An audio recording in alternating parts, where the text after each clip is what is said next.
Mouammar Kadhafi pour Yasmina Khadra, Vladimir Poutine pour Bernard Chambaz, Saddam Hussein pour Josette Elahi. Autocrates et puissants contemporains s'affichent en bonne place pour cette rentrée littéraire.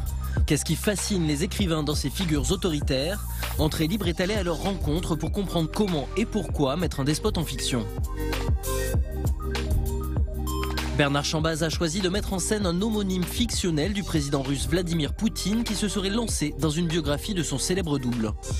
L'idée de ce livre m'est venue très simplement en fait en voyant à la télévision un soir de février 2014 le visage du président Poutine à l'issue de l'élimination de l'équipe de Russie de hockey pendant les Jeux Olympiques à Sotchi.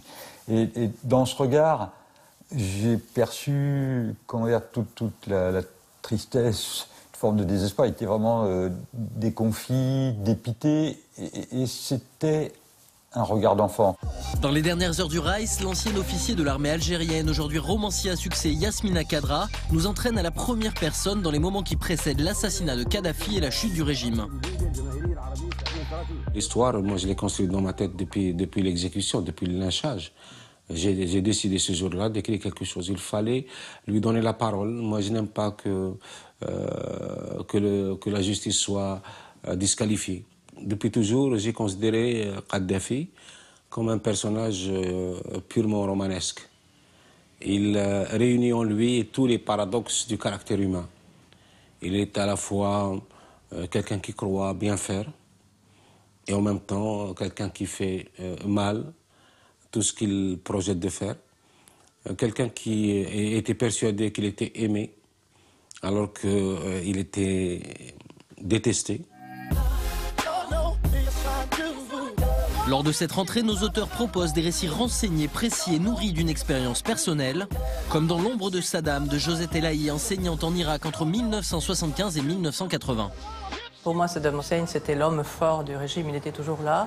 Je faisais des cours sous le portrait de Saddam Hussein. J'ai participé au premier congrès sur Babylone d'un de ses projets, donc il était présent. Comme je suis historienne, je l'ai approché en tant qu'historienne. C'est-à-dire, je suis partie de faits objectifs, positifs et négatifs, et c'est ce que j'ai essayé d'intégrer dans mon roman. Dans le livre, il y a des anecdotes que les gens ne connaissent pas, parce qu'elles n'ont jamais été révélées.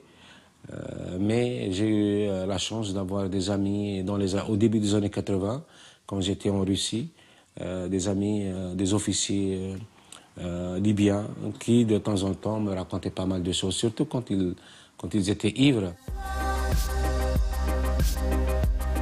Passionnés d'histoires, fourmillant de détails authentiques, les romans de cette rentrée ne se veulent ni satiriques ni louangeurs. Non, la visée de nos écrivains, comprendre la logique interne des despotes. Se mettre à la place d'autrui et en éprouvant les souffrances. Et donc on peut imaginer éprouver les souffrances du président Poutine, quand bien même on éprouve aussi les souffrances qu'il inflige au monde. Questionner ses intimités, ses hantises les plus abyssales. Pourquoi justement un jeune homme qui a connu la misère et qui a quand même eu la chance d'accéder au savoir s'est transformé petit à petit et passé du héros au bourreau.